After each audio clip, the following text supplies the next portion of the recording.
Again, just combing the hair firmly down from the root through to the ends will allow you to get nice control to just put in a clip at the bottom and secure the hair either side away. Andrea can now pull out from the bottom of the head shape where he wants to determine the length at the bottom of the shape and start cutting a square cutting line from the bottom, working up the head. Andrea is going to be controlling the shape vertically by cutting a square shape. Horizontally, the shape will also be square at the back, keeping more length on the corners and behind the ear area. The square shape will help to compensate the roundness and the masculinity of the shape to build structure and corners in the areas that are rounder. Andrea is working with the small teeth of the comb, which will help him keep control and tension of the shape at all times. When he starts to work through bigger and thicker sections or denser hair, you'll notice that he flips it round to the wider teeth to again gain more control and for more comfortability for the client. When we're creating the square shape, it's really important for the head position to be in an upright position at all times. This is down to us to make sure that the client's head stays in that position consistently throughout the haircut. If the head position starts to move forward at any time, it will start to create a shorter length at the top, therefore creating more of a graduated feel and building up weight at the back of the head, rather than layering and the removal of weight through the back.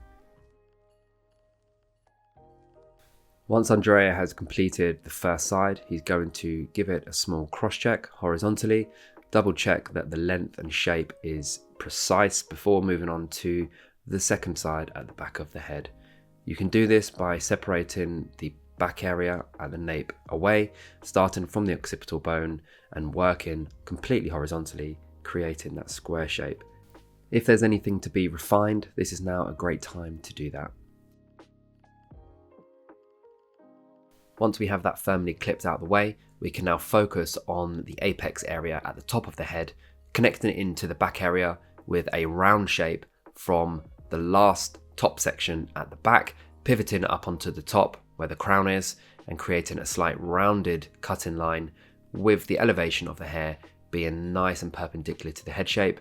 As we move forward onto the top of the apex, going into the frontal zone, we're going to be continuing that round shape, working forward.